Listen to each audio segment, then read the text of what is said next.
క్రీస్తునాథుని యందు మిక్కిలిగా ప్రేమింపబడుతున్నటువంటి దైవ ప్రజలారా, ఈ యొక్క పవిత్ర వారంలో శిలువ యాత్రలు ధ్యానాంశాలకు, ఈ పాస్కా త్రయాహ ధ్యానాంశాలకు దివ్యవాణి తరపున ప్రత్యేక విధంగా ఆహ్వానాన్ని అందచేస్తూ ఉన్నాను.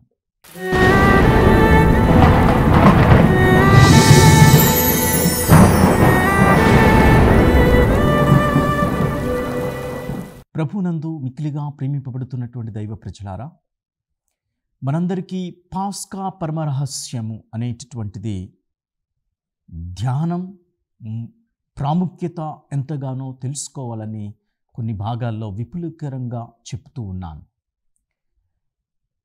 ఈ పాస్కా పరమరహస్యము, ఈ పాస్కా త్రయాహ జీవితం అనేటటువంటి దాంట్లో క్రీస్తు అనుభవించినటువంటి శ్రమలు, క్రీస్తు పొందినటువంటి మరణం, భూస్థాపితం, క్రీస్తు లేచినటువంటి తీరు, పునరుత్థానం గొప్ప అంశాలు. దైవార్చన సంవత్సరంలోనే ఈ పాస్కా త్రయాహము అనేటటువంటిది చాలా ప్రాముఖ్యత కలిగినటువంటి దినాలు ఈ పవిత్ర వారంలో. అయితే ఈ పవిత్ర వారాన్ని గురించి మాట్లాడేటప్పుడు ఈ గొర్రెపిల్ల యొక్క త్యాగము, యేసుక్రీస్తు యొక్క ప్రాణాంకితము అనేటటువంటి అంశాలను చూస్తే, పాత నిబంధనలలో ఈ పాస్కా విందు అనేటటువంటిది ఏ విధంగా జరుపుకునేటటువంటి వాళ్ళు, భగవంతుడు మోషేకు అహరోనులతో చెప్తూ ఉన్నాడు కదా, ఇజ్రాయేల్ ప్రజలందరినీ కూడా సంసిద్ధము చేయి, ఒక ఏడాది మగ గొర్రె పిల్లను కానీ మేక పిల్లను కానీ ఎన్నిక చేసి దాని రక్తాన్ని ఆ ఇజ్రాయేల్ ప్రజల గృహాల ద్వారము మీద ఒక ఇసోపు కుంచితో ముంచి చిలకరించండి, నేను ఆ గృహాలను రక్షిస్తాను. ఎందుకు అంటే ఫరో రాజు మీద దేవుడు చాలా ఆగ్రహంతో ఉన్నాడు. ఇజ్రాయేల్ ప్రజలందరినీ కూడా బానిసలుగా తన రాజ్యంలో పెట్టుకున్నప్పుడు మరి అనేకమైనటువంటి సంవత్సరాలు, దాదాపుగా 400 సంవత్సరాల పైనే, 430 సంవత్సరాల పైనే వారిని బానిసలుగా శిక్షించి కర్ణ కఠోరముగా కర్కశముగా వారిని హింసించి యెహోవా దేవుణ్ణి ఆరాధించకుండా అనేకమైనటువంటి విగ్రహ దేవతలకు, అన్య దేవతలకు మొక్కేటటువంటి విధంగా ఫరో రాజు వారి యొక్క రాజ్యంలో అనేకమైనటువంటి విషయాలు మనం చూసాం. అప్పటికి మోషే చెప్తూ ఉన్నాడు కదా, వారిని విడిచిపెట్టండి అన్నప్పుడు. కానీ ఫరో రాజు చాలా మూర్ఖంగా ఉన్నటువంటి సన్నివేశాన్ని మనం చూస్తూ ఉన్నాం. నిర్గమకాండము 11వ అధ్యాయము మరి 10వ వచనంలో మనం చూస్తూ ఉన్నాం. అతడేమో అనగా ఫరో రాజు ఇజ్రాయేలులను తన దేశమున విడిచి వెళ్ళనీయలేదు అని వాక్యంలో మనం చూస్తూ ఉన్నాం. ఆ సన్నివేశంలోనే భగవంతుడు చెప్తూ ఉన్నాడు, ఐగుప్తు దేశంలో ఉన్న మోషేతోనూ అహరోనుతోనూ ప్రభు ఈ విధముగా చెప్పాను. 12వ అధ్యాయంలో మనం చదువుతూ ఉన్నాం. పాస్కా నియమం గురించి మనం చూస్తూ ఉన్నాం. ఈ పాత నిబంధనలో ఉన్నటువంటి పాస్కా బలి, గొర్రె పిల్లను వధించినటువంటి విధానం, యాజకులు ఎన్నుకున్నటువంటి విధానం పాత నిబంధనలు, గర్భాలయంలో కదా లేవీఖండంలో మనం చూస్తూ ఉంటాం, యాజకులందరూ కూడా దహన బలులు, రక్తాన్ని బలి ఇచ్చేటటువంటి వారు, అనగా ఆ జంతువులను బలి ఇచ్చి గర్భాలయంలో ఆ రక్తాన్ని చిందినప్పుడు దేవుడు శాంతించేవాడు అని. కానీ రాను రాను మన వాక్యంలో చదువుతున్నట్టుగా వారి యొక్క మనస్సులు లేక కేవలము దహన బలులకే వారి యొక్క మనస్సులు నిమిత్తమైపోయి ఉన్నాయి. అప్పుడు చెప్తూ ఉన్నాడు, మనం చూస్తూ ఉన్నాం హోషేయ గ్రంథంలో 6వ అధ్యాయం 6వ వచనంలో చూస్తూ ఉన్నాం, నాకు దహన బలులు అవసరం లేదు, బలులు అవసరం లేదు, మీ హృదయాలు కావాలి అని చెప్పి దేవుడు విసిగిపోయి ప్రజలతో చెప్తూ ఉన్నాడు. ఏది ఏమైనా సరే ఇది త్యాగపూరితమైనటువంటి బలి. ఒక పాత నిబంధనలో మనం చూస్తూ ఉంటాం దేవుడు ఏ విధంగా కోరుతూ ఉన్నాడు, యాజకులు ఎన్నుకున్నాడు. మరి ఇక్కడ నూతన నిబంధనలో మనం చూసినట్లయితే యేసుక్రీస్తు అర్పించినటువంటి శిలువ మీద బలి మహోన్నతమైనటువంటిది, ప్రశస్తమైనటువంటిది. అయితే ఈ యేసుక్రీస్తు కూడా తాను 12వ ఏట నుండి యెరూషలేముకి పాస్కా మహోత్సవానికి వెళుతూ ఉన్నాడు. అలాగే తన తల్లిదండ్రులతో వెళ్ళి ఉన్నాడు. 30వ సంవత్సరం నుంచి తన శిష్యులతో వెళుతూ ఉన్నాడు. అక్కడ కూడా చివరి సంవత్సరంలో కూడా యేసుక్రీస్తు తన శిష్యులతో ఆ యొక్క పాస్కా పండుగను చేసుకోవటానికి యెరూషలేముకి వెళుతూ ఉన్నాడు. అయితే అక్కడ ఆ పాస్కా జాగరణ యూదులందరూ చేసేటటువంటి సన్నివేశానికి ముందు యేసుక్రీస్తు ఒక నూతన అధ్యాయాన్ని అంకురార్పణ చేసి ఉన్నాడు. నాకు చాలా లోతుగా ఆలోచన చేస్తే ఈ విషయం ఒకటి తేటతెల్లమవుతూ ఉంది. పాత నిబంధనకు నూతన నిబంధనలో ఒక మధ్య వ్యత్యాసానికి పోల్చుకోవటానికి ఎక్కడ ఆరంభం అవుతుంది అంటే కడరా రాత్రి భోజన విందు. ఇంకా కొద్ది గడియలో ఆయన పట్టుబడతాడు అనగా, తాను నమ్ముకున్నటువంటి శిష్యుడే అమ్మివేస్తూ ఉన్నాడు అనగా, గెత్సెమనే తోటలోనికి మహా ఆవేదన పడుతున్నాడు అనగా, చెమట రక్త బిందువులే కారుతున్నాయి. ఈ శ్రమల పాత్రను అవసరమైతే తొలగించు అని తన తండ్రితో ప్రార్థన చేసి, ఆ గడియలకు ముందే తానుకు తెలుసు ఈ త్యాగ బలులను, పూర్వ నిబంధన నుంచి వస్తున్నటువంటి త్యాగ బలులను ఎక్కడ ఒక ముగింపు పలకాలి అంటే, ఏ ప్రశస్తమైనటువంటి అర్పణ బలి అర్పణ దేవునికి అవసరము, తన తండ్రికి అవసరమో యేసుక్రీస్తుకు తెలుసు. అందుకనే కదా ఈ దేవాలయాన్ని మీరు పడగొట్టండి, 3 దినాల్లో నిర్మిస్తాను. వాళ్ళు పిచ్చివాళ్ళ, ఆ యూదులు ప్రధాన అర్చకులు అందరూ కూడా ఈ దేవాలయం ఏమిటి, చాలా వాళ్లకు ఒక సంపద లాంటిది దేవాలయం, యెరూషలేములో ఉన్నటువంటి ఆ దేవాలయం. అనేకమైనటువంటి సంవత్సరాలు తన పితరులు దేవుడు ఇచ్చినటువంటి ఆలయాన్ని సొలొమోను రాజు దగ్గర నుంచి, తర్వాత మరలా ధ్వంసం చేయబడినటువంటి తర్వాత మరలా నిర్మించుకుని అనేక సంవత్సరాలు మరలా దాన్ని నిర్మించుకుని 46 సంవత్సరాలు మేము ఈ ఆలయాన్ని కట్టాం, నువ్వు ధ్వంసం చేయమంటావు, 3 దినాల్లో ఏ విధంగా నిర్మిస్తామంటే, శరీరం అనేటటువంటి తన ఆలయాన్ని నిర్మిస్తాడు ఆయన. ఈ పాస్కా త్రయాహంలో చివరి ఘట్టమే పునరుత్థానం. ఆ ఆలయాన్ని నిర్మించుకుంటాడు. ఈ విధంగా మనం చూసినట్లయితే తన పాస్కా త్రయాహ జీవితంలో, లేకపోతే పాస్కా జాగరణలో అటు యూదులు, ఇజ్రాయేల్ ప్రజలు పాత నిబంధనలో నిర్గమాకాండంలో 12వ అధ్యాయంలో దేవుడు శాసించినటువంటి విధంగా ప్రతి ఒక్కరూ కూడా ఈ యొక్క విందును జరుపుకోవాలి. దేవుడు దాటించినటువంటి రీతి, ఐగుప్తు నుంచి ఇజ్రాయేలు ప్రజలను, గృహాలను, బిడ్డలను అందరినీ కూడా దాటించి ఉన్నాడు. అంటే బానిసత్వపు బ్రతుకు నుంచి స్వేచ్ఛాయుతమైనటువంటి జీవితానికి నడిపించినటువంటి తీరు ఆ పాస్కా విందు. వారు అనుభవించినటువంటి ఆ బానిసత్వంలో చేదు జ్ఞాపకాలను నెమరవేసుకునేటటువంటి విందు. ప్రతి సంవత్సరం కూడా, ప్రతి ఏడాది కూడా, అందరూ కూడా ఈ యొక్క పాస్కా విందును చేసుకోవలసినటువంటి అంశమే. మనం చూస్తున్నాం దానికి చాలా నియమాలు పెట్టాడు దేవుడు. తర్వాత ఫరో రాజు ఎప్పుడైతే తాను అనుకున్నాడు కదా, మోషే అడిగినప్పుడు విడుదల చేయలేదు కదా ఇశ్రాయేలు ప్రజలను. కానీ మనం వాక్యంలో చదువుతున్నటువంటి విధముగా 10వ అరిష్టాన్ని మనం చదువుకుంటూ ఉంటాం. నిర్గమాకాండం 12వ అధ్యాయంలో 29వ వచనం నుంచి చూస్తే ఆ 10వ అరిష్టము, చాలా అరిష్టాలు కూడా చూపించి ఉన్నాడు ఫరో రాజుకు. ప్రవక్తల ద్వారా హెచ్చరించి ఉన్నాడు, కానీ ఫరో రాజు వినలేదు. ఇంకా 10వ అరిష్టానికి మనం చూసినట్లయితే అక్కడ తొలుచూలు పిల్లల చావు అనేటటువంటి అంశాన్ని మనం ధ్యానం చేస్తూ ఉంటాం. ఈ తొలుచూలు పిల్లల చావు అంటే ఈ యొక్క ఎప్పుడైతే ఇజ్రాయేలు ప్రజలు ఒక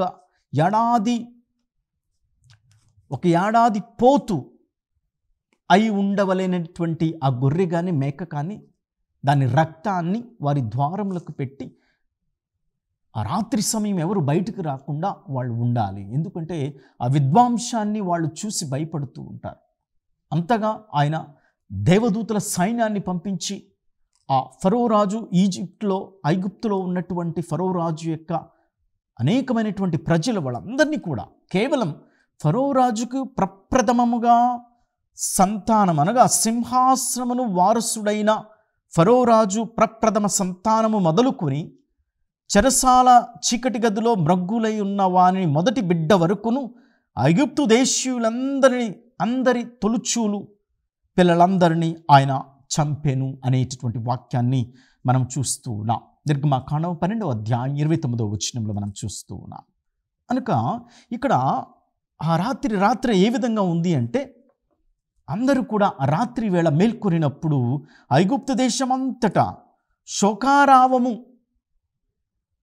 మిన్ను ముట్టినది అనే వాక్యంలో మనం చూస్తున్నాం. అంటే అంత భయంకరముగా దేశమున మరి చావు చూడని ఇల్లు అనునది లేదు అని వాక్యంలో మనం చదువుతూ ఉన్నాం. అంతగా దేవుడు శిక్షించాడు ఫరో రాజు ద్వారా ఇతర ఐగుప్తులో ఉన్నటువంటి ప్రజలందరినీ, ఇశ్రాయేలు ప్రజలను తప్ప. ఎవరైతే ఈ యొక్క సంప్రదాయముగా అనగా ఒక ఏడాది మగ పోతు గొర్రెపిల్ల మేకపిల్ల కానీ వారు కుటుంబపరంగా దాన్ని చంపి దాని రక్తాన్ని ద్వారాలకు వేసినప్పుడు అక్కడ ఆ కుటుంబం రక్షించబడుతుంది. ఈ విధంగా మనం చూసినట్లయితే అనేకమైనటువంటి విషయాలు తర్వాత పాస్కా నియమంలో కూడా మనం చూస్తూ ఉన్నాం. ఒకవేళ ఇజ్రాయేల్ ప్రజలందరినీ తమ బిడ్డలే ఈ ఆచారం ఏమిటి, ఏ విధంగా మేము చేసుకోవాలి అని అడిగితే చెప్తూ ఉన్నాడు దేవుడు, వాక్యంలో చెప్తూ ఉన్నాడు మరలా వారందరికీ కూడా. నిర్గమకాండం 12వ అధ్యాయంలో మరి 27వ వచనం మనం చూస్తూ ఉన్నాం. ఇది యావే పాస్కా బలి అని చెప్పండి. ఈ యావే పాస్కా బలిలో ఏం జరిగిందో చెప్పండి ఇజ్రాయేలు ప్రజలు మీ బిడ్డలకు. ఒకవేళ మీ బిడ్డలు అడిగితే ఎందుకు మేము చేసుకోవాలి ఈ పాస్కా బలి, పాస్కా జాగరణ అని అడిగితే ఈ విషయం చెప్పండి అని దేవుడు చెప్తున్నాడు. ఆయన ఐగుప్తు దేశంలో ఇజ్రాయేలు ఇండ్ల మీదుగా దాటిపోయినని చెప్పండి, ఐగుప్తు దేశంలో నాశనము చేసినని చెప్పండి, కానీ మన ఇజ్రాయేలు ఇండ్లను వదిలివేసను అని చెప్పండి అని ఈ రీతిగా చెప్పినప్పుడు బిడ్డలందరికీ కూడా వాళ్ళందరూ కూడా ఆ మాటలు విని ఇజ్రాయేలు తల వంచిరి, దేవుణ్ణి ఆరాధించిరి అని మనం వాక్యంలో చూస్తూ ఉన్నాం. ప్రియమైనటువంటి విశ్వాసులారా, ఈ విధంగా మనం చూసినట్లయితే ఈ యొక్క గొప్ప బలి యొక్క సారాంశాన్ని, సన్నివేశాన్ని దేవుడు ఒక శాసనంగా మార్చి ఉన్నాడు ఇజ్రాయేలు ప్రజల్లో.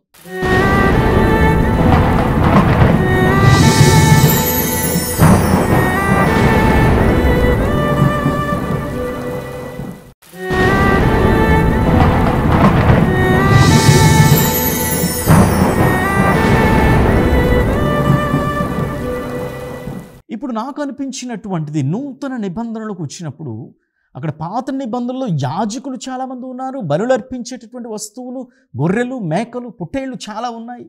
నూతన నిబంధనలో కూడా ఇక్కడికి వచ్చేసరికి మనం చూసినట్లయితే యేసు ప్రభు ఈ 30 ఏట నుంచి తన శిష్యులతో వెళుతూ ఉన్నాడు. ఈ చివరి సంవత్సరంలో ఆయన శిష్యులతో ఒక విందు చేయాలనుకుంటూ ఉన్నాడు.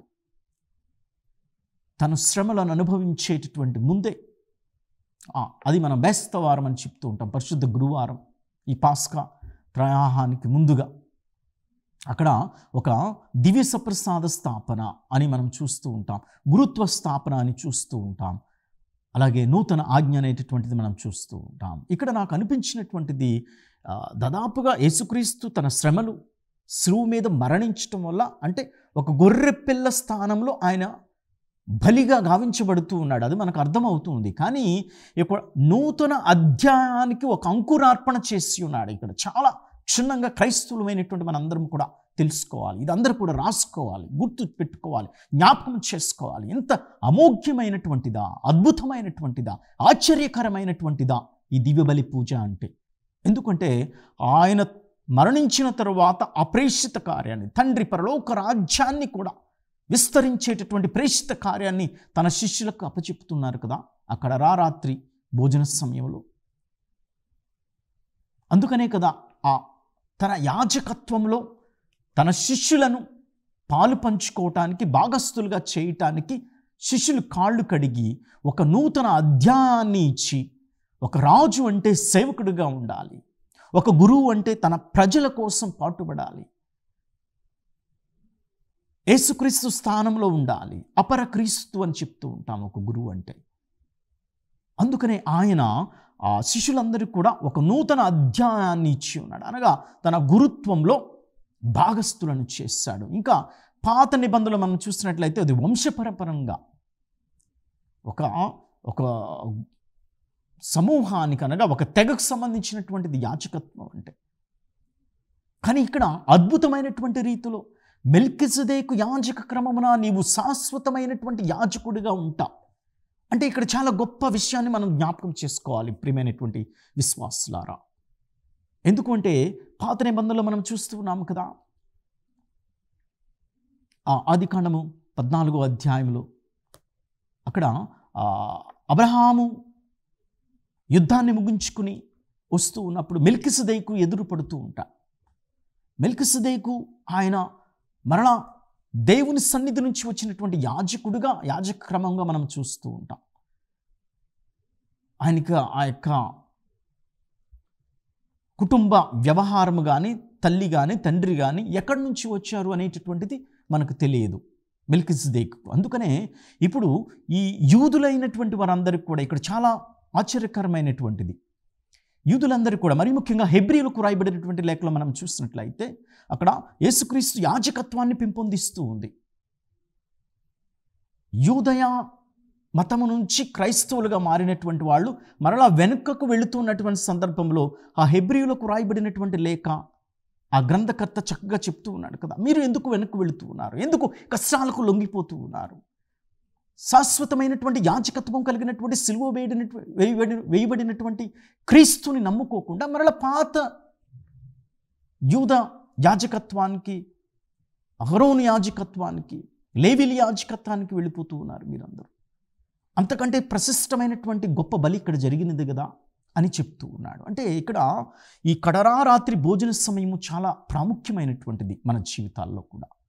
ఎందుకంటే అక్కడ నుంచి కూడా ఆయన, ఎందుకంటే హెబ్రీయులకు రాయబడినటువంటి లేఖలో మనం చూస్తూ ఉంటాం, మరి ముఖ్యంగా 3వ అధ్యాయం 7వ అధ్యాయంలో మనం చదువుకున్నట్లయితే ఇది శారీరకమైనటువంటి వంశము పరంపరంగా కాకుండా మెల్కిసెదెకు యాజక క్రమమున నీకు శాశ్వతమైనటువంటి యాజకుడిగా ఉంటావు, ఇది మహాశక్తి కలిగినటువంటి గొప్ప మహా అద్భుతమైనటువంటి ఆత్మతో ఇవ్వబడినటువంటి శక్తి అని అక్కడ వాక్యంలో చూస్తూ ఉన్నాం. కనుక యేసుక్రీస్తుగా ఆ వంశావళి కాదు ఇక్కడ దేవుడిచ్చినటువంటిది. అందుకనే ఆ కడరా రాత్రి భోజన సమయంలో ఈ శిష్యులందరూ ఎవరు? బేస్తగాళ్ళు, చదువుకున్నటువంటి వాళ్ళు, చదువు లేనటువంటి వాళ్ళు, చేపలు పట్టుకునేటటువంటి వాళ్ళు. ఆ పాత నిబంధనలో ఉన్నటువంటి ఆ వంశావళిని రద్దు చేశాడు యేసుక్రీస్తు. ఇక్కడ అంకురార్పణ చేశాడు, నూతన అంకురార్పణ. ఇక్కడ మనందరం కూడా పసిగట్టాలి. ఇప్పుడు మనం చూసినట్లయితే నీ కుటుంబంలో ఒక గురువు ఉంటాడు, అనేకమైనటువంటి కుటుంబాల్లో గురువులు ఉన్నారు, అనేకమైనటువంటి ఒకే వర్గానికి సంబంధించినటువంటి వాళ్ళు కాదు పాత నిబంధనలో ఉన్నటువంటి విధంగా.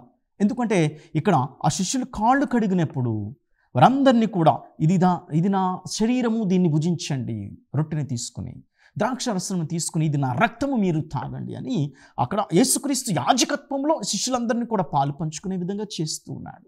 ఈ క్రీస్తు నుంచి స్వీకరించినటువంటి యాజకత్వం శిష్యుల నుంచి మరలా ఇప్పుడు ఉన్నటువంటి ప్రతి గురువు కూడా, అంటే నేను ఏ వర్గమునకు సంబంధించినటువంటి వాడిని, యాజకత్వంకు నాకు ఏ యాజకత్వం అనేటటువంటి వర్గం లేదే, కానీ నేను అభాగ్యుడైనటువంటి వాడిని, ఎక్కడో ఉన్నటువంటి వాడిని. ఎంత అమోఘముగా ప్రపంచానికి యాజకత్వాన్ని పరిచయం చేశాడు యేసయ్య.